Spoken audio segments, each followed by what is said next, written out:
यीशु बचाता प्रिय टावर की ओर से आप सभी सुनने और देखने वालों के प्रिय भाई बहनों को प्रभु यीशु मसीह के प्यारे मीठे नाम से मैं स्वागत करती हूँ। सभी को जय मसीह की। Praise the Lord, hallelujah. आइए हम एक बार फिर परमेश्वर के वचन में से कुछ बातों को देखेंगे। हम देखेंगे कि मसीह में आने के बाद हमारा स्वभाव कैसा रहता है। हम छिपना पसंद नहीं करते, हम परमेश्वर को पकड़ना पसंद करते हैं। जब हम मसीह में आने के बाद आदम हवा, जब परमेश्वर उन्हें देखने आया शाम के समय आदन की वाटिका में, तो आदम और हवा छुप गए थे, क्योंकि परमेश्वर उन्हें ढूंढ रहा था। परमेश्वर हमें भी ढूंढता है। हम अपने अधिकार खो चुके हैं, लेकिन परमेश्वर आपको वो अधिकार आपको लौटा देगा। आपके पति पत्नी, बच्चे, कलीसिया, सेवकाई में हम अपना अधिकार प्राप्त कर सकते हैं। यूहन्ना की पुस्तक 4 अध्याय में हम देखते हैं 1 से 24 पद में सामरी स्त्री के जीवन के बारे में हम देखते हैं। यीशु ने जो स्त्री समाज में गिर चुकी, उसे समाज में जीने का अधिकार दिया। सभा में, सेवा में खोया, आप बिजनेस में खोए, घर परिवार में खोया अधिकार आपको परमेश्वर देना चाहता है। सामरी स्त्री अपने देह पर अधिकार खो चुकी थी। स्त्री सुंदर थी। अधिकार सामर्थ्य से कहीं अधिक बड़ा है। मैं आपको बताना चाहती हूँ, अधिकार सामर्थ्य से कहीं ज़्यादा बड़ा है। प्रभु ने देह शरीर के बारे में बताया। देह जब कमज़ोर होगी तभी हमारी स्तुति आराधना होगी। यीशु को उस शहर में जाना अवश्य था। यूहन्ना 4 अध्याय के 124 में हम देखते हैं कि वचन बताता है एक पद में कि यीशु को उस शहर में जाना अवश्य था।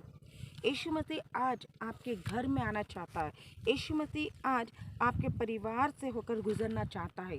यीशु मसीह आज आपके कलीसिया से होकर गुजरना चाहता है। आपकी सेवा के बीच में, आपके शहर, आपके मोहल्ले में।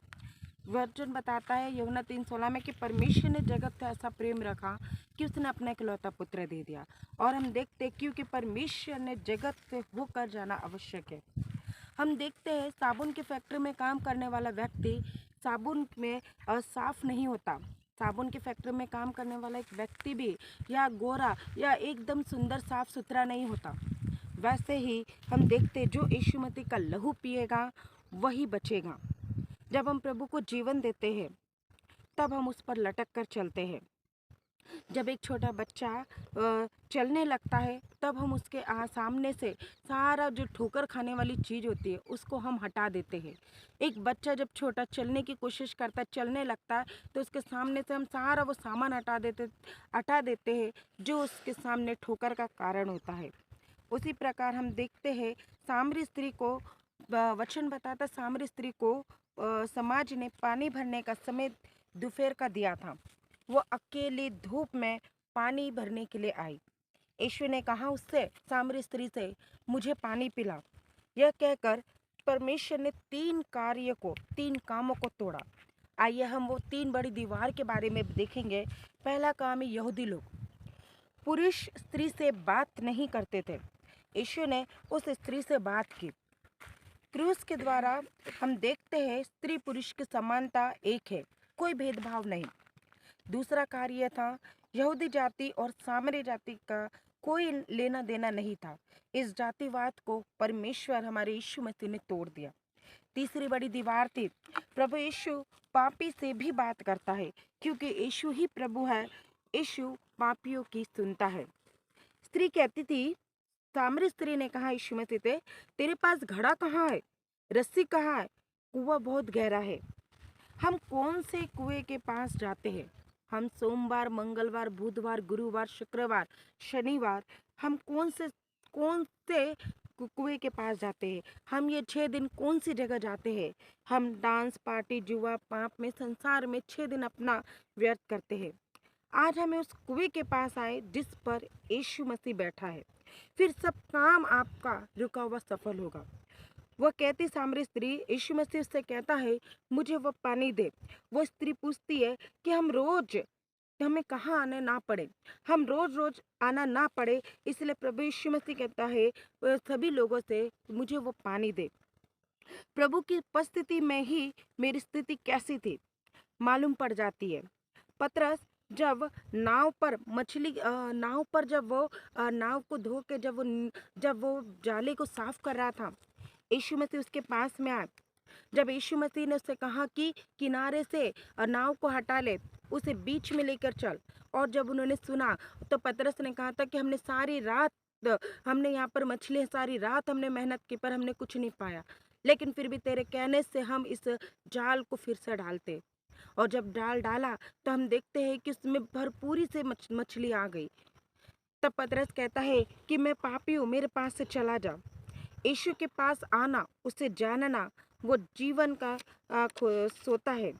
वो स्त्री पापी बनकर आई, लेकिन हम देखते वो खाली होकर आई, लेकिन यीशु मसीह के पास जब वो आई, यीशु से बात करने के बाद वो भरपूरी बनकर गई।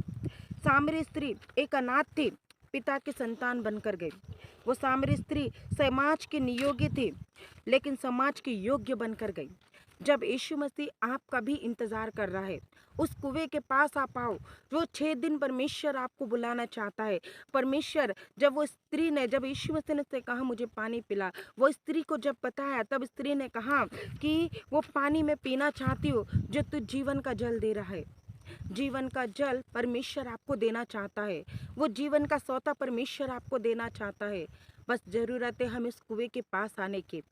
वो कुआं है हमारा परमेश्वर यीशु मसीह, रोज आपको पुकार रहा है, रोज चाहता है। वो आप अगर संसार में गिर चुके हैं, आप समाज में गिर चुके हैं, आप अंधेरे में गिर चुके, आप अपने परिवार के बीच में अधिकार खो चुके, आप अपने कलीसिया के बीच में अगर अधिकार खो चुके हैं, अगर आप अपने जीवन में निराश है, हताश है, तो आप प्रभु यीशु मसीह के पास आए। प्रभु यीशु मसीह आपका इंतजार कर रहा है। यीशु मसीह उस कुएं के पास में बैठा, क्योंकि यीशु मसीह जानते थे वो स्त्री वहां पर पानी भरने आने वाली है। वचन में लिखा हुआ है कि यीशु मसीह का उस नगर से, उस जगह से जाना अवश्य था, क्योंकि यीशु मसीह के द्वारा वो स्त्री का जीवन बचाया गया। वो पापी बनकर आई थी, लेकिन परमेश्वर यीशु मसीह से मिलने के बाद वो एक अलग अपना जीवन को जीने के लिए अलग स्वभाव से वो गई। वो स्त्री पापी बनकर आई, लेकिन वो धार पाकर गई। वो स्त्री अनाथ बनकर आई थी, लेकिन परमेश्वर ने उसको पिता की संतान बनकर वो गई। वो स्त्री समाज की योग्य नहीं थी, नियोग्य थी, लेकिन जब वो स्त्री वो प्रभु यीशु मसीह के पास में आई, तो वो समाज की योग्य बनकर गई। परमेश्वर आपसे भी यही चाहता है कि आप प्रभु यीशु मसीह के पास आओ। 6 दिन आप परमेश्वर को पुकारो, वो 6 दिन भी आप परमेश्वर के पास आओ। परमेश्वर आपका इंतजार कर रहा है इस कुएं के पास। प्रभु इस वचन पर आशीष दे। आइए हम छोटी सी प्रार्थना करेंगे। हालेलुया, थैंक यू जीसस, धन्यवाद देते प्रभु यीशु मसीह। प्रभु यीशु मसीह इस वचन के द्वारा प्रभु सुनने और देखने वाले लोगों का प्रभु जीवन में हृदय परिवर्तन होने पाए प्रभु। जो अंधकार में प्रभु वो ज्योति में आने पाए प्रभु। जो अकेले है प्रभु यीशु मसीह वो आपके पास आने पाए। जो निराश, दुखी, लाचार, कमजोर है प्रभु उनके जीवन में आपकी भरपूरी शांति, आपका भरपूरी आशीष होते प्रभु आप उन्हें भर दो प्रभु। यीशु मसीह नासरी के नाम से हम मांगते हैं, आमीन। प्रभु आपको आशीषित करे।